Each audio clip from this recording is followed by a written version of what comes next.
Como sabéis, ya vamos avanzando en los trabajos y casi el Gazteleku ya lo tenemos también terminado, nos faltan unas poquitas cosas, pero el resto queremos que lo terminéis vosotros y vosotras, entre todos, que hagáis un proyecto de lo que va a ser el Gazteleku y de cómo va a funcionar vuestro día a día.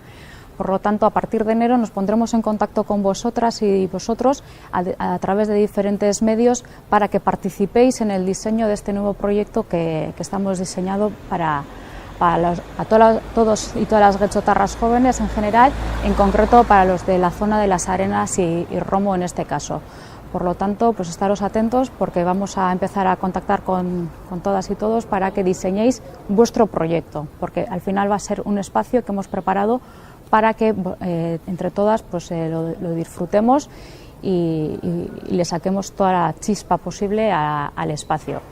Como sabéis, el Gazteleku va a estar dentro de la Romo Kulturetxea con accesos individuales, pero es una parte de todo un proyecto en general, de que es la Romo Kulturetxea. Y aquí vais a tener, aparte del Gazteleku, vais a tener a vuestra disposición múltiples espacios en los que vais a poder también participar y hacer uso de ellos. Por lo tanto, os animamos a que participéis y que hagáis este Gazteleku vuestro.